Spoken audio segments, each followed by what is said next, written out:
Greetings and welcome to this edition of Positronic hypersonic. Positronic hypersonic. Positronic hypersonic. I'm Barry P. Cook, and I'm here to talk to you about the latest episode of Creature Commandos.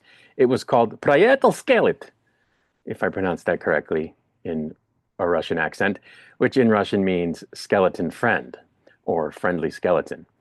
The episode begins with a flashback to a time before Dr. Phosphorus was all glowy, as he tries to escape from what would appear to be some mobsters but is unsuccessful. Meanwhile, against the advice of her advisor Sergei, the princess declines to go into hiding in a bunker, even though she knows that the Commandos are after her, and she just tells Sergei to find and kill them. Meanwhile, Nina, aka the mermaid, and the bride reconnect on the streets while they're trying not to be killed by the palace forces, and they find themselves in a brothel which is raided in short order by palace forces, but the ladies there pretend that their targets are not present. Elsewhere, Rick Flag is dropped off at a hospital by Frankenstein after his broken back injury, and apparently he's comatose. Speaking of Frankenstein, he violently commandeers a private jet in order to get himself to Balakistan. Next, we join Weasel as he ventures into the woods to escape the palace forces and encounters a pack of wolves, before we see that Dr. Phosphorus is also still on the run from palace forces, hiding in various people's yards and indeed home interiors, whilst having yet more flashbacks to before he was changed, when he was apparently working on a super cure for cancer with funding from the mob whom he must have at some point double-crossed, at which point they framed him for murdering his wife and child. As his flashback ends, he encounters a little girl who lives in the house where he's currently hiding, whom apparently is looking for a midnight snack. Back in the woods, Weasel manages to escape danger from the wolves by playing fetch and whatnot with them.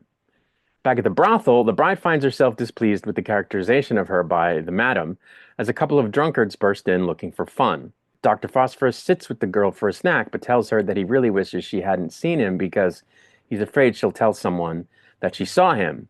And we get yet another flashback to the point in time when he was turned into a creature, after he welched on his deal with the mob to provide them with all of his research so that they could share it with friends of theirs. After the flashback, he tells the girl that while it looks like he's smiling, he isn't.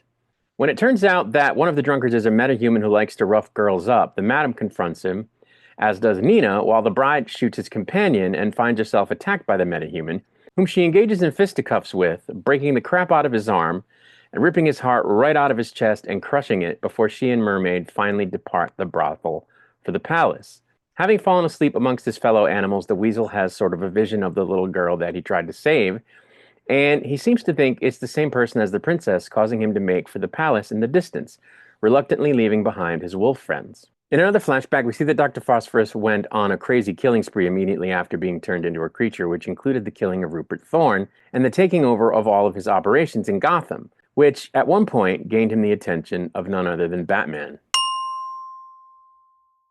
In the present, we find Dr. Phosphorus playing with the little girl in her backyard, much to the horror of her parents, whom he asks for directions to the palace. Back at the hospital, Amanda Waller is talking to a still comatose Flag, telling him that he needs to pull it out because she needs to know what happened and who's trying to kill him. As the episode ends, Dr. Phosphorus and the Weasel regroup with each other, as well as with the bride and mermaid, as they all near the palace, intent on fulfilling their mission to kill the princess. So, once again, I liked this episode. These characters are wild, and just watching them do their thing and tear people apart or shoot them in the head or otherwise kick their ass is a whole lot of fun.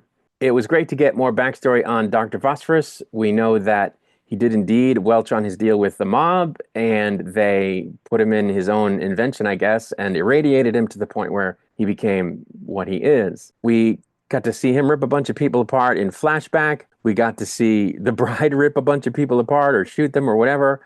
We got to see Rick Frankenstein rip apart a couple of people. So, that kind of stuff is always great. We learned that Rick Flag didn't immediately die, which is good, so he's probably going to pull it out. Otherwise, they just would have had him die from his injuries immediately, it seems to me. The thing about this episode, though, is it was largely filler. I mean, it gave us some backstory on Dr. Phosphorus, but it didn't advance the overall plot, which is why did Cersei have those visions? Is the princess really going to bring about some kind of doomsday? Or did she get those visions because of something that's not that only appeared to be that? That's what we're trying to find out. We're also trying to find out how, in fact, she causes this catastrophe. Like, what is the connecting event between where we are now and when that happens? So we still are waiting to learn that, and it would have been nice if we'd gotten a little more of that in this episode, because there are only 2 more left in the season, I think, if I'm not mistaken. But, it continues to be a good show, a lot of fun, a lot of shoot 'em up, a lot of punch 'em up, and I just really enjoy that. So I'm going to get out of here for now, but I will be back with another video soon. Until I return, I wish you peace and long life.